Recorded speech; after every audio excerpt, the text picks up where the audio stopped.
अस्सलाम वालेकुम स्टूडेंट्स। बच्चे, आज का जो टॉपिक हमने पढ़ना है वो हमारे पास है acidic nature of alkynes. Acidic nature of alkynes में जब हम बात करते हैं इथाइन हो हमारे पास या फिर क्या हो, प्रोपाइन हो, यानी कोई भी ऐसा अल्काइन जिसमें क्या हो, टर्मिनल हाइड्रोजन हो। जैसे सपोज करें यहाँ पे हमने किसकी एग्जांपल ली है, इथाइन की। 2 कार्बन वाला है तो आपके पास क्या है, इथाइन है। इसमें हम बात करते हैं कि जो हमारे पास हाइड्रोजन है जो कार्बन के साथ बॉन्डेड है वो sp और s ओवरलैप शो कर रही है। यानी यहाँ पर बच्चे अल्काइंस में आपने पढ़ी थी sp हाइब्रिड ऑर्बिटल बनते हैं, ठीक है। ये कार्बन जो है वो क्या है, sp हाइब्रिड है और हाइड्रोजन क्या है, s हाइब्रिड है, ठीक है। कार्बन हमारे पास क्या है, sp हाइब्रिड, और हाइड्रोजन क्या है, s हाइब्रिड है। कार्बन और हाइड्रोजन जो एक दूसरे के साथ बॉन्डेड है वो क्या है, sp s हाइब्रिड है। यानी उतना ही करैक्टर जो है वो sp हाइब्रिड ऑर्बिटल का है और उतना ही करैक्टर किसका है, s हाइब्रिड ऑर्बिटल का है, ठीक है। तो sp हाइब्रिड ऑर्बिटल किसका, जो कार्बन का है, वो क्या कर देता है कि कार्बन की जो इलेक्ट्रोनेगेटिविटी है उसको रेंडर कर देता है। जैसे sp2 हाइब्रिड ऑर्बिटल में होती है या sp3 में होती है, ठीक है। sp2 हाइब्रिड ऑर्बिटल हो या sp2 हाइब्रिड कार्बन हो या sp3 हाइब्रिड कार्बन हो तो वहाँ पे इलेक्ट्रोनेगेटिव जो है टी जो है वो कार्बन की क्या हो जाती है, ज़्यादा होती है। लेकिन sp hybrid orbital 50% character show करने की वजह से क्या होता है कि इलेक्ट्रोनेगेटिविटी जो है कार्बन की क्या हो जाती है, रेंडर हो जाती है, यानी रुक जाती है। तो हम कह सकते हैं कि जो हमारे पास sp हाइब्रिड ऑर्बिटल है या sp हाइब्रिड कार्बन है वो क्या करती है, अपने इलेक्ट्रॉन्स को थोड़ा सा पुल कर देती है किसकी तरफ, हाइड्रोजन की तरफ। तो जब वो हाइड्रोजन की तरफ जो है वो पुल करती है, यानी उसके इलेक्ट्रॉन जो हैं वो किसकी तरफ जाते हैं, हाइड्रोजन की तरफ जाते हैं। तो हाइड्रोजन एटम जो है वो स्लाइटली एसिडिक हो जाते हैं, यानी उस पर पार्शियल पॉजिटिव चार्ज आ जाता है, और कार्बन जो है वो क्या हो जाती है, स्लाइटली बेसिक हो जाती है, यानी पार्शियल नेगेटिव चार्ज आ जाता है। अभी तक बच्चे हमने यहाँ पे सिर्फ यही बात की है कि हमारे पास क्या हो, अल्काइन हो, कोई भी अल्काइन जिसमें टर्मिनल हाइड्रोजन है और वहाँ पे जो कार्बन और हाइड्रोजन है वो क्या होती है, sp और s हाइब्रिड होती है। sp करैक्टर भी 50% होने की वजह से हम कहते हैं कि कार्बन की जो इलेक्ट्रोनेगेटिविटी है वो बहुत ज़्यादा होने से क्या होती है, रुक जाती है, बहुत ज़्यादा नहीं होती है जैसे sp2 में होती है और sp3 में होती है। उसके बाद हमने कहा sp हाइब्रिड जो कार्बन है वो अपने इलेक्ट्रॉन को पुल करती है किसकी तरफ, हाइड्रोजन की तरफ, और हाइड्रोजन को क्या कर देती है, स्लाइटली एसिक, और खुद इस पे पार्शियल पॉजिटिव चार्ज आ जाता है और इस पे क्या आ जाता है, पार्शियल नेगेटिव चार्ज आ जाता है। नेक्स्ट सपोज करें बच्चे, हम एग्जांपल लेते हैं कि हमारे पास क्या हो, कोई अल्काइन हो। जैसे हम जो है वो यहाँ पे एग्जांपल ले लेते हैं, हमारे पास क्या है, इथाइन है। इथाइन का जब रिएक्शन हम करवाते हैं किसके साथ, किसी भी सोडियम मेटल के साथ, तो जब ये सोडियम मेटल के साथ रिएक्ट करती है तो बच्चे क्या होगा, यहाँ पे भी इस कार्बन से हाइड्रोजन और ये कार्बन से भी हाइड्रोजन रिमूव होंगी, और क्या रिमूव हो जाएगा, हाइड्रोजन मॉलिक्यूल।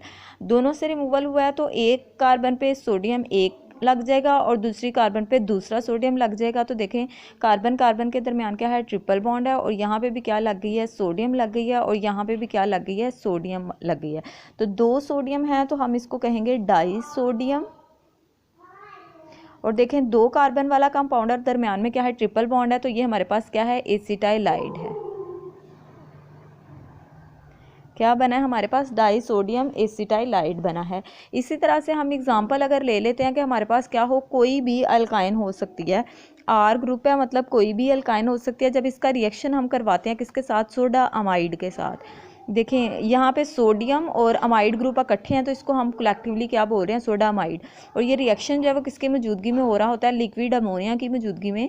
तो जब रिएक्शन होता है तो देखें बच्चे, हम यहाँ पे बात करेंगे कि हमारे पास जो रिएक्शन होता है उसके ड्यूरिंग यहाँ इस कार्बन से हाइड्रोजन जो है वो रिमूव होती है और इस अमाइड ग्रुप के पास आ जाते हैं और इसको कन्वर्ट कर देती है किसमें, अमोनिया में, NH3 बन जाता है।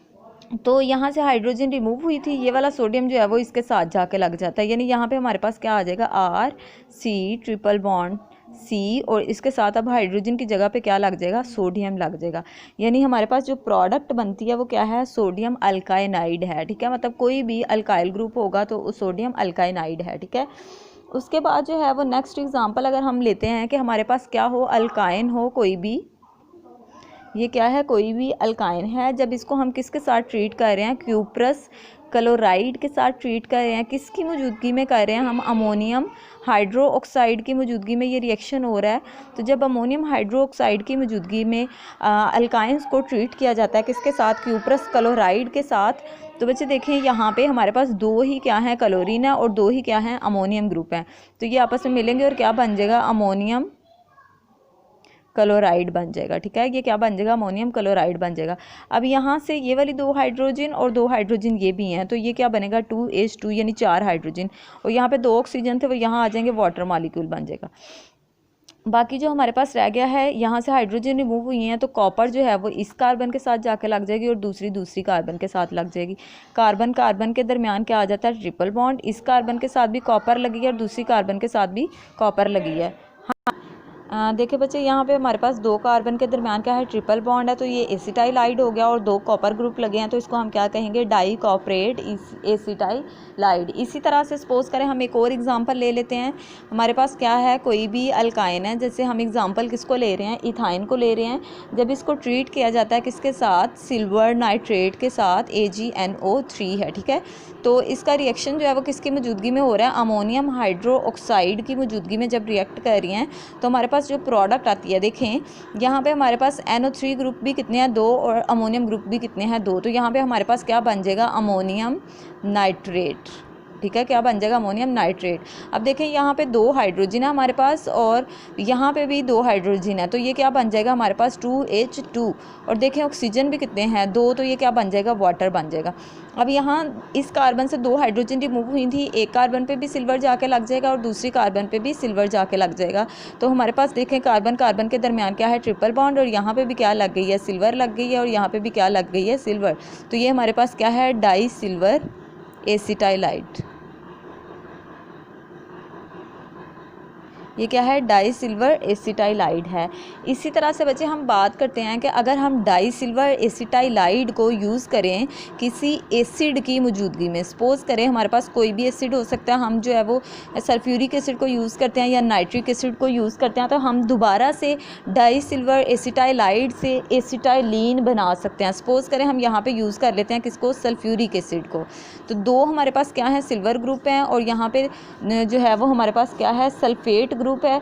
तो हम बात करेंगे कि हमारे पास जो कंपाउंड बन जाएगा इनके मिलने से वो क्या होगा, Ag2 आ जाएगा और SO4 यानी सिल्फर सल्फेट बन जाएगा। अब जहाँ से सिल्वर रिमूव हुई है, हर कार्बन पे जाके क्या लग जाएगी, हाइड्रोजन लग जाएगी, इस कार्बन पे भी और इस कार्बन पे भी। कार्बन कार्बन के दरमियान हमारे पास क्या था, ट्रिपल बॉन्ड था, यहाँ भी हाइड्रोजन लग गई है और यहाँ पे भी क्या लग गई है, हाइड्रोजन लग गई है। तो ये हमारे पास दोबारा से प्रोडक्ट आ जाती है, क्या है, एसिटाइलिन। अगर जो है वो हम क्या करें, डाई सिल्वर एसिटाइलाइड को ही लें और जो है वो इसका रिएक्शन करवा दें किसके साथ, नाइट्रिक एसिड के साथ। अगर नाइट्रिक एसिड के साथ करवाते हैं तो नाइट्रिक एसिड के साथ जब रिएक्शन करवाएंगे तो यहाँ पे NO3 ग्रुप भी हमारे पास 2 हैं और Ag ग्रुप भी कितने हैं, 2 हैं। तो यहाँ पे हम लिख देंगे हमारे पास जो प्रोडक्ट आती है वो क्या है, 2AgNO3 आता है। ठीक है, उसके बाद यहाँ 2 हाइड्रोजन है, एक हाइड्रोजन एक कार्बन के साथ, दूसरी हाइड्रोजन दूसरी कार्बन के साथ लग जाती है। कार्बन कार्बन के दरमियान क्या है, ट्रिपल बॉन्ड, यहाँ भी हाइड्रोजन लग गई, यहाँ पर भी हाइड्रोजन, तो ये हमारे पास दोबारा से क्या बन जाता है, एसिटाइलिन बन जाती है। तो ये था कि हम मतलब डाई हमारे पास एसिटाइलाइड बना हो तो उसको हम जो है वो किसी एसिड के साथ ट्रीट करें और दोबारा से हम एसिटाइलिन में उसको कन्वर्ट कर सकते हैं। लास्ट पे हमने कंपैरिजन देखना है reactivities of alkanes and alkynes. तो हम यहाँ पे बात करते हैं कि हमारे पास जो अल्कीन्स होते हैं, अल्कीन्स की बात करें तो ये सबसे ज़्यादा रिएक्टिव हैं। उसके बाद जो है वो हमारे पास क्या आते हैं, अल्काइंस आते हैं, और उसके बाद जो है वो हमारे पास क्या आती हैं, अल्केन्स आते हैं। तो अल्कीन्स जो हैं वो सबसे ज़्यादा रिएक्टिव क्यों हैं, क्योंकि बच्चे देखिए हमने बात की थी यहाँ पे कार्बन कार्बन के दरमियान क्या आता है, डबल बॉन्ड, यहाँ पे कार्बन कार्बन के दरमियान क्या आ जाता है, ट्रिपल बॉन्ड, और यहाँ पे कार्बन कार्बन के दरमियान क्या होता है, सिंगल बॉन्ड।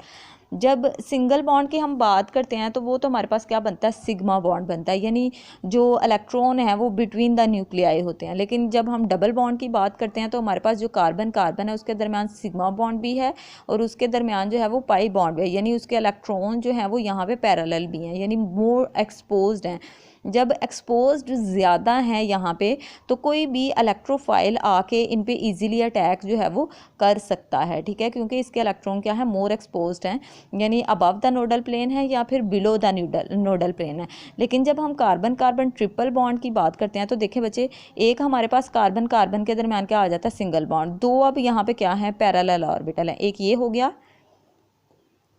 और दूसरा हमारे पास ये वाला क्या है, एक पैरेलल ऑर्बिटल है। और अगर इस तरह से दो पैरेलल ऑर्बिटल बनते हैं हमारे पास तो देखें कार्बन कार्बन के दरमियान जो डिस्टेंस है वो बहुत ज़्यादा कम रह जाता है। तो डिस्टेंस शॉर्ट होने की वजह से हम कहते हैं कि इसके इलेक्ट्रॉन इतने ज़्यादा एक्सपोज्ड नहीं होते, तो कोई भी इलेक्ट्रोफाइल इन पर इतनी ईजिली अटैक नहीं कर पाता है। तो जब इलेक्ट्रोफाइल का अटैक ही ईजिली नहीं हो पाता है तो फिर ये रिएक्टिव भी इतने नहीं रहते हैं। तो सबसे ज़्यादा रिएक्टिव स्पीशी हमारे पास कौन सी होती है, अल्कीन्स जो हैं वो सबसे ज़्यादा शो करते हैं, रिएक्टिविटी शो करते हैं। यहाँ पे हम बात करते हैं कि हमारे पास जो ट्रिपल बॉन्डेड कार्बन है इसके दरमियान दो बॉन्ड जो हैं वो हमारे पास क्या होते हैं, पाई बॉन्ड होते हैं। इनके दरमियान जो डिस्टेंस है वो बहुत ज़्यादा शॉर्ट रह जाता है, तो किसी भी इलेक्ट्रोफाइल का जो अटैक होना है वो क्या हो जाता है, मुश्किल हो जाता है। हमारे पास जो है वो इलेक्ट्रॉन अवेलेबल ही नहीं होते हैं कि कोई इलेक्ट्रोफाइल उन पर आके अटैक कर सके। तो इस वजह से हम किसको कहते हैं, अल्कीन्स को, कि वो क्या है, ज़्यादा रिएक्टिव स्पीशी हैं।